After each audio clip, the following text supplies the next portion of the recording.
तो कोरोना का side effect lockdown, और लॉकडाउन के भी बहुत सारे साइड इफ़ेक्ट मैं बताता हूँ। बच्चों को 3-4 महीने तक लगातार घरों के अंदर बंद कर देना, ये कौन सा बुद्धिमानी था। छोटे छोटे बच्चे जिनको बाहर निकल कर खेलना चाहिए, खुली हवा में सांस लेनी चाहिए।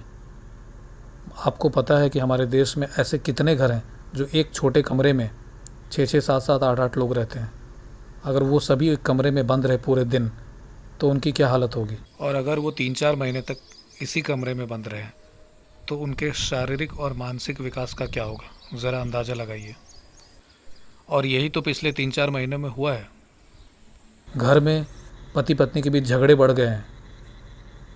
ये सब चिड़चिड़ापन, मनोवैज्ञानिक जो असर हुए हैं कोरोना के।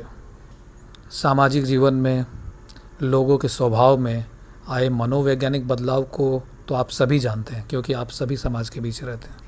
कितना डर का वातावरण है, द्वेष, घृणा का माहौल, दिलों की दूरियां बढ़ती जा रही है।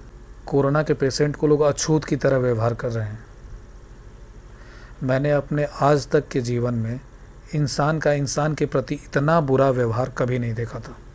जीवन मूल्यों का पतन होता जा रहा है। ये मानव किस ओर जा रहा है।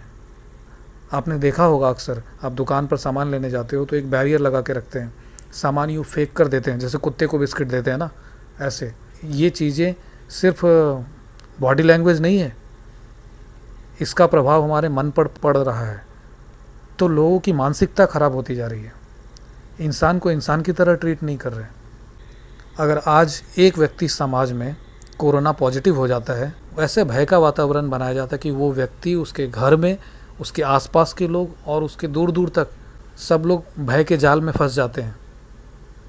ऐसा क्यों हो रहा है। उस मरीज़ की हालत सोचिए, अगर जो पॉजिटिव हो गया वो तो बंदा कोरोना से कभी नहीं मरेगा, लेकिन उस भय से मरने के उसके बहुत ज़्यादा चांसेस हैं। तो ये सारे मनोवैज्ञानिक असर होते जा रहे हैं। समाज में इंसान का इंसान के प्रति द्वेष बढ़ रहा है, घृणा बढ़ रही है, लोगों का बर्ताव बदल रहा है। ये बहुत गलत रास्ते पर हम जा रहे हैं। क्या इसके बारे में कभी किसी मनोवैज्ञानिक ने सरकार को सलाह नहीं दी। ये समाज के एक विकृत रूप की ओर हम जा रहे हैं। क्या इसे रोकने की हमें ज़रूरत नहीं है।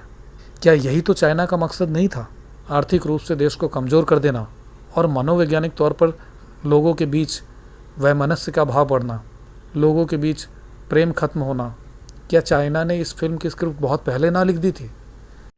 और वैसे भी चाइना का ट्रैक रिकॉर्ड देखते हुए उसकी नीयत पर संदेह होना लाजमी है। तो ये कोरोना से संबंधित कुछ मनोवैज्ञानिक बातें थी, जो कोरोना काल में लोगों के मानसिक स्तर पर जो बदलाव हो रहा है उसको मैंने इसमें बताया है। तो आज के लिए इतना ही।